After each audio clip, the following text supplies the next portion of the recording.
sakop sa ginibong drug bypass operation. Triple o apat na doble ang bihikulo na gruso sa siyudad kang Naga.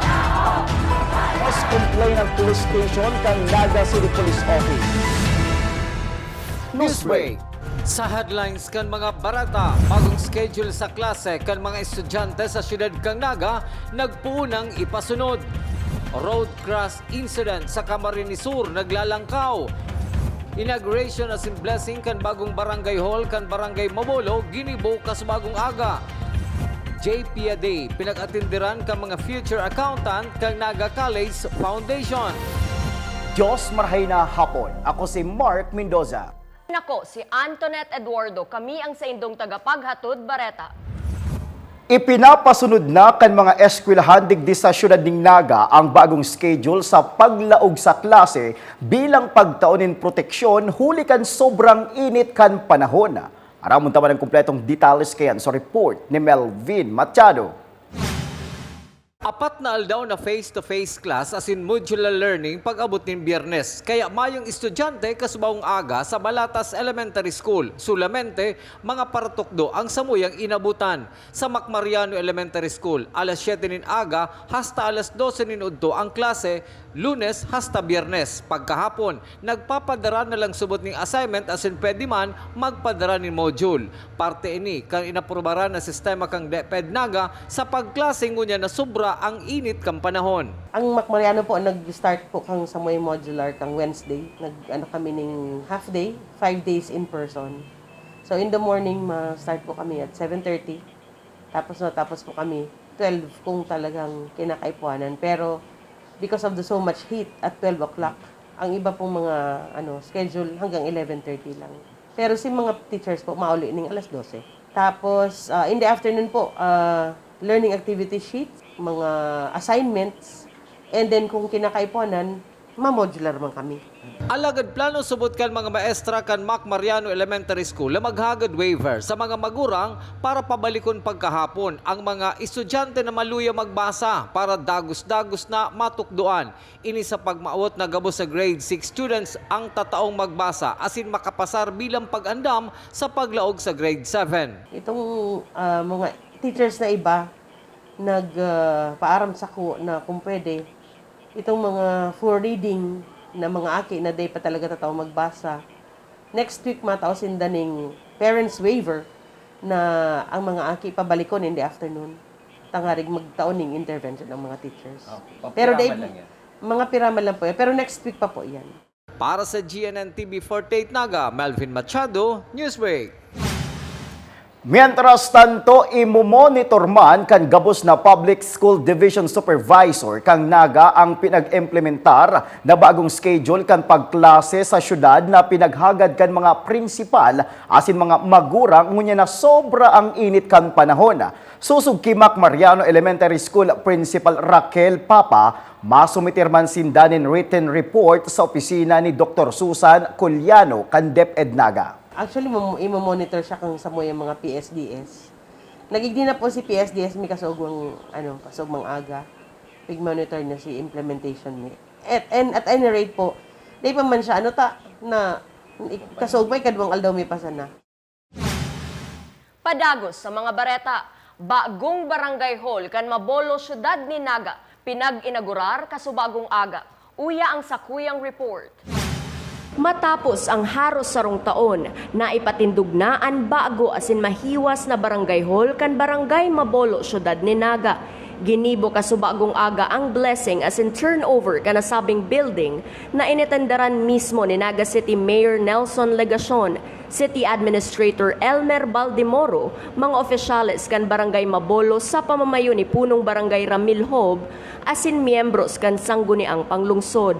Sigun ki punong barangay Hope, pinirit subuot nindang mahamantulos ang saindang barangay hall matapos mahagup kan road widening si saindang lumang barangay hall. Nadanyaran pa subot ini kan magkaperang linog.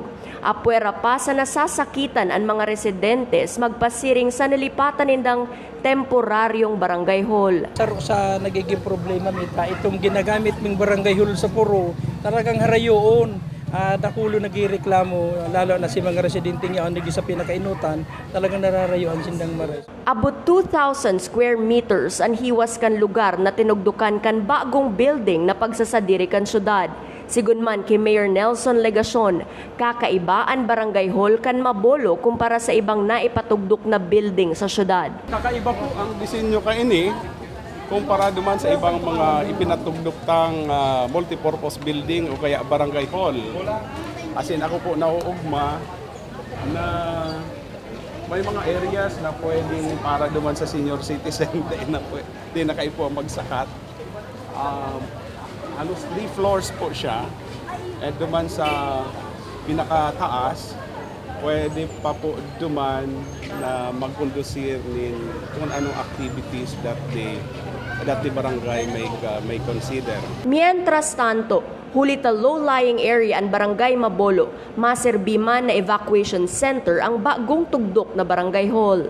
Minsan ginigibo mo ng evacuation center ang samong barangay hall, lalo na po ang sakuyang barangay tigo-consider na low-lying area. So pag may pong kalamidad, ginigibo mo ng temporary evacuation center.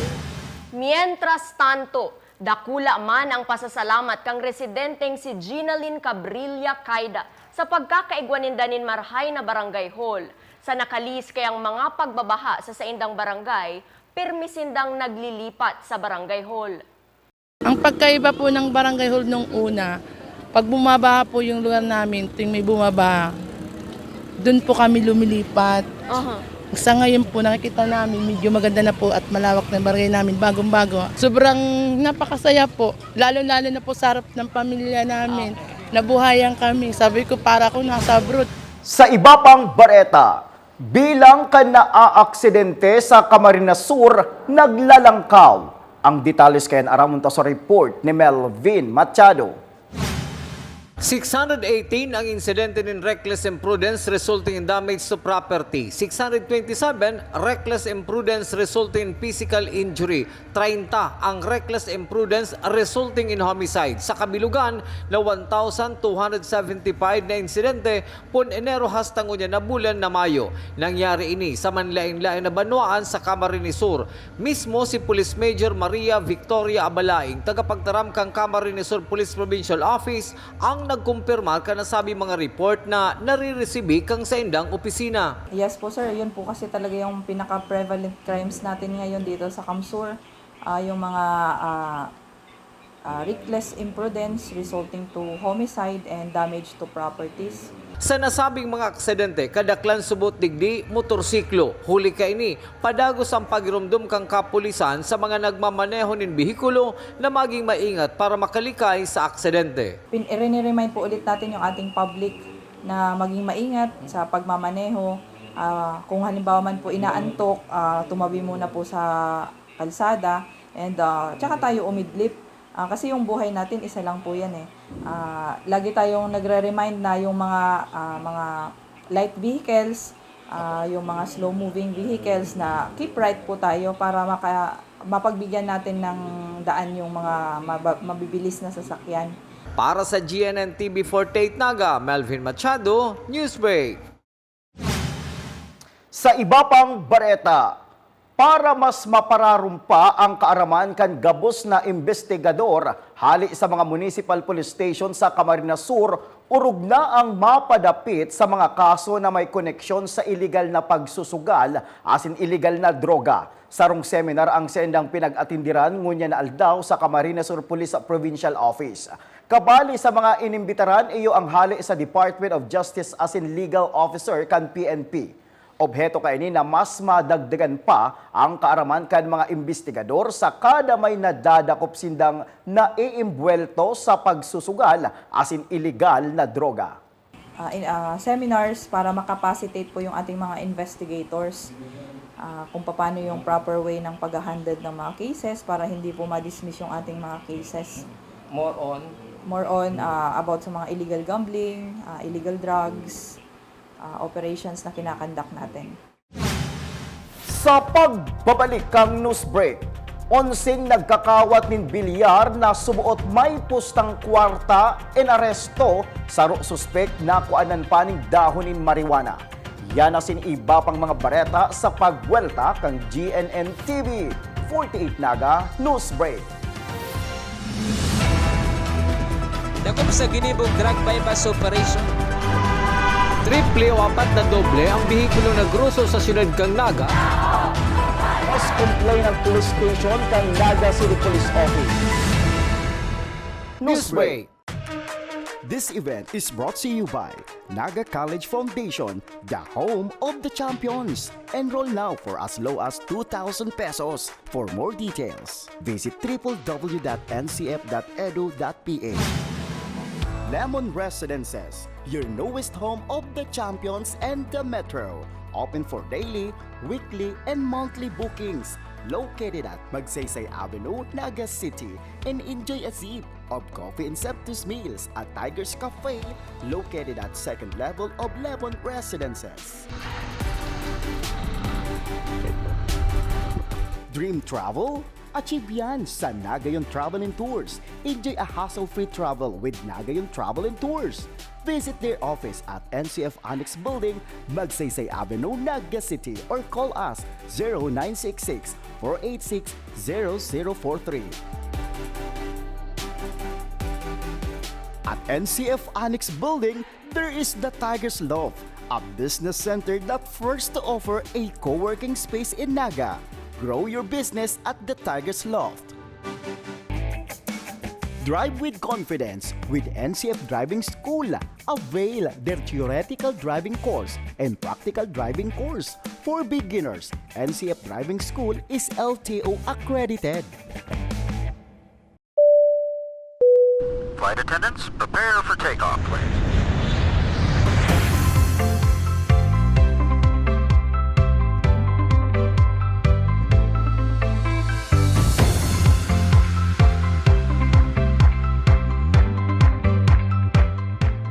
Slip life vest over your head. Take the tape around your waist.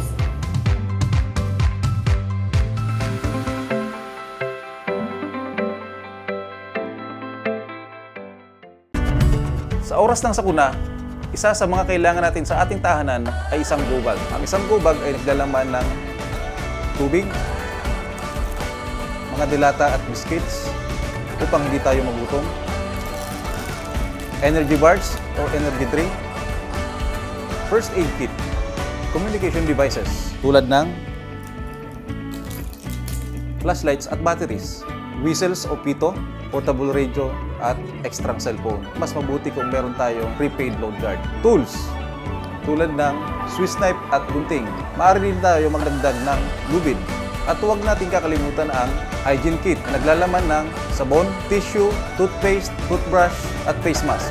Sa lahat ng oras, laging bukas, nakahanda ang aming tanggapan. Tandaan, ang Bicolanong alerto, pirming protektado.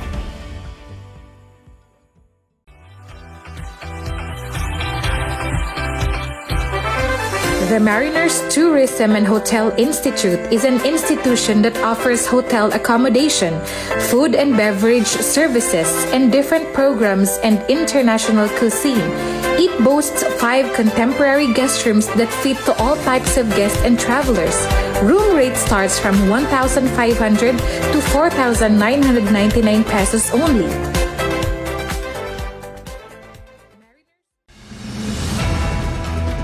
Dakop sa ginibog drug bypass operation. Triple o 4 na doble ang bihikulo na gruso sa siyudad kang Naga. Mas complain ang police station kang Naga City Police Office. News Break. Sa pagpapadagos kan mga bareta, patrabaho sa Mabolo National High School nagpapadagos. Uya ang detalye sa sakuyang report. Matapos ang ginibong groundbreaking ceremony kan Mabolo National High School, dagos-dagos pa man giraray ang construction kaini. Sigun ki Councilor Lito del Rosario, ang chairman kan Committee on Education sa siyudad ni Naga, ang mga maklase digdi iyo si mga magraduar nin elementarya hali sa Mabolo Elementary School, pati naman si mga nasa Gainsa asin iba pang hararaning lugar. Para dai na subutan mga ini magbiyaheng harayo, para lang makapasiring sa eskwelahan. So ini pong Mabolo National High School, situated po ni sa laog kang Mabolo Elementary School. So magkakaigwa po siyang separate na kudal and will cater to yung mga graduate sa elementary. Sa ilimi po, nakulang tabang ni sa mga residente sige sa Mabolo and even siguro sa mga yaon sa Gainsa and ibang parte sa may Milaor. At least po si travel ninda dahil nasin na mapahanap ng iba pang mga eskwelahan. Kasi ang kadakli po din na ako pa naman na-transfer sa Sabang High School, si iba po naman sa Camarines National High School, si iba po going as far as yung sa Milaor National High School.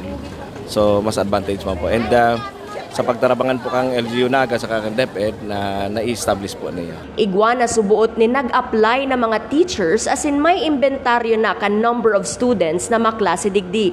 Bubukasan ang Mabolo National High School sa papaabuto na school year 2023 to 2024. Sa iba pang bareta, 18 dating naimbuelto sa illegal na droga sa Banawaanin, Kanaman, Camarines Sur asin nagpasairarom sa 6 na bulan na monitoring naggraduar na. Ang details kay naraman to sa report ni Jerome Breeze. Daypa sa nanahaloy kan pigbukasan ang balay silangan sa Banwanin Kanaman, Camarines Sur kan mga nakaaging bulan. Alagad ka nakaaging aldaw ginibo an intensive outpatient program para sa 18 individual na taga Kanaman na dating imbulto sa paggamit asin pagpapabakal sa illegal na droga. Si Mayor Nelson Legaspi naugma sa nasabing programa, ninhulita sa ini sa focus sa kan LGU na matabangan sa pagikan na rehabilitation program ang mga residenteng biktima kan illegal na droga. Last week may nag-graduate kaming kanman di baka kanman di langani. May nag-graduate kaming 18 IOP. Itong mga dati mga drug surrenderies, talaga nag-training sinda, pig-monitor sinda within 6 months siguro. And nag-graduate ka nakaaging aldaw lang. 18 kaya umaman ako na sa pangigot kan Camarines Sur Provincial Rehabilitation Center. Iraon sinda sa graduation, may picture pa nga ni kami. Natabangan ang sa to yung 18 biktima na makagraduate and last na pag monitor bago nagka-iwang graduation, pig drug test girare sinda. Gabos negative ang 18 kaya ugma ako na maski por paano, ang sarong ini yung portion or sarong grupo, natabangan ta. Bako sa nakita sa infra, bako sa agriculture, bako lang sa education, bako lang sa health, kundi pati pa sa drug victims. Apwera sa programa sa edukasyon, infrastruktura, pangkabuhayan asin iba pa, inisubot ang sarong programa kan LGU na pigtututukan ninda para makatabang sa mga residenteng padagos na nag-embwelto sa illegal na droga. Para sa Gen TV 48 na Jerome Breeze, Newsbreak.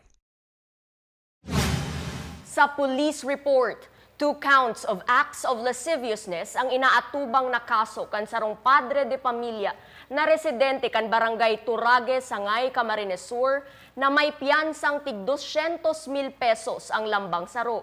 Inaresto ang sospek na si Joel Torreja sa mismong residensya kaini sa Banwaan kan Sangay, Camarines Sur. Sa iba pang police report, 11 persona na nagkakawatin bilyar dinakop kan mga otoridad saro sa mga dinakop na kuananin pinaalang na dahonin marijuana. Ang detalye sa report ni Jerome Breeze. Nasa kustudiyan nungunyan ka Naga City Police Office ang 11 individual, kabali na ang 4 na estudyante matapos ang mga ininga maaktuhan na nagkakawat ni na bilyara na igwanintaya ni na kwarta na konsiderado nga illegal na sugal asin na saro sa mga ni anakanan pa ni na marijuana alas 11:30 kaso banggi sa zona 5 kana barangay Concepcion na Pequeña sa siyudad de Naga.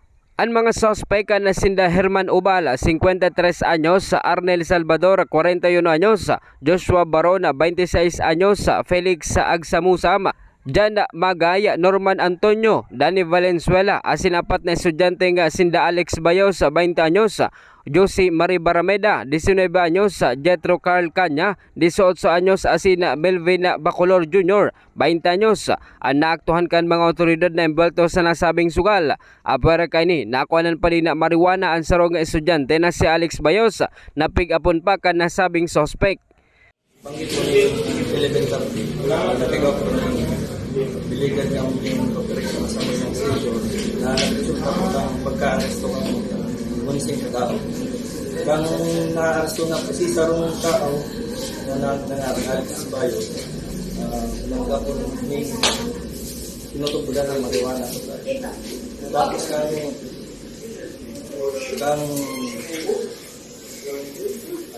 kang isa may bananang barangay, punong barangay, tapos nakuha ng palengke sa siplak na Nangapudan ang Philippine National Police sa mga residente asin na mga may sadirika na bilyarana na iwasan na mag-impulto sa siringa na sugala tanganing day maarog sa nasabing nga mga individual. Pangapunan nila lang po sa aming mga salir ng mga bilyard na ikakalawatan na di pag tutolerate ang mga nagkakarawat ng mga magkagawa ng force pattern. Para sa GNN TV 48 Naga, Jerome Briz, Newsbreak. Sa iba pang bareta, mga future accountant Canaga College Foundation maugmang nakisumaro sa JPIA Day. Ang detalye sa report ni junior correspondent Karen K. Escaro.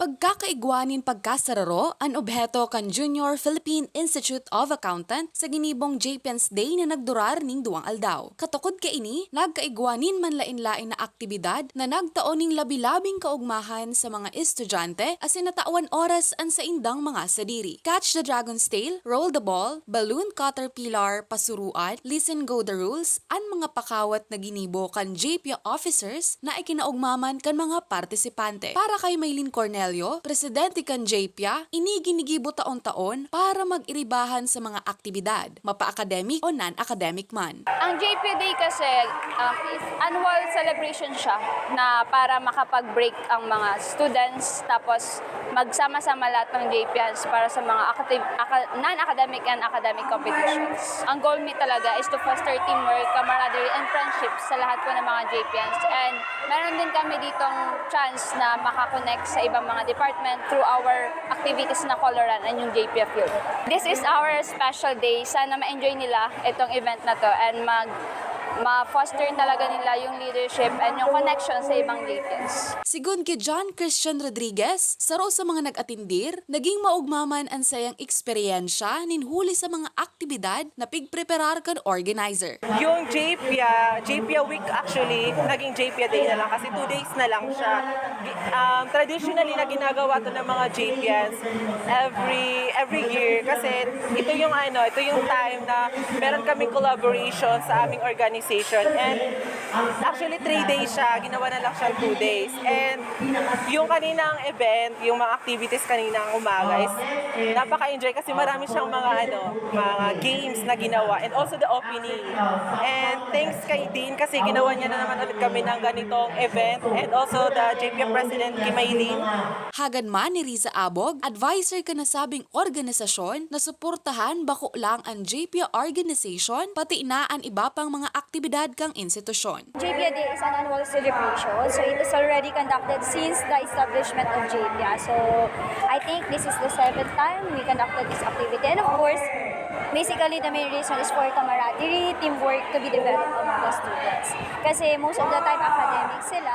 So this way, na-showcase nila yung iba nilang talents as well as their kinesthetics. I hope that they enjoy the event and of course continue support not just for the JPIA Day celebration but all throughout the events of the organization. Karen K. Escaro para sa GNN TV 48 Naga Newsbreak. Asin yan ang mga bidang baretang nakalap kan mas pinakusog na puwersa kan GNN TV 48 Naga News and Bicol Affairs. Day malingaw na i-follow ang samayang official Facebook fanpage GNN TV 48 Naga. Ako po si Mark Mendoza. Padagos kaming mahatod din mga baretang garantisadong nangingenot as napapanahon. I-hit ang subscribe button sa samuyang official YouTube channel, GNN TV 48 Naga, tanganing updated kita sa mga bareta asin istoryang bida. An Bicolano. Ako si Antoinette Eduardo asin ini, ang GNN TV 48 Naga Newsbreak. Dakop sa ginibong drug bypass operation. Triple o 4 na doble ang bihikulo na gruso sa siyudad kang Naga. Mas complain ng police station kang Naga City Police Office. Newsbreak.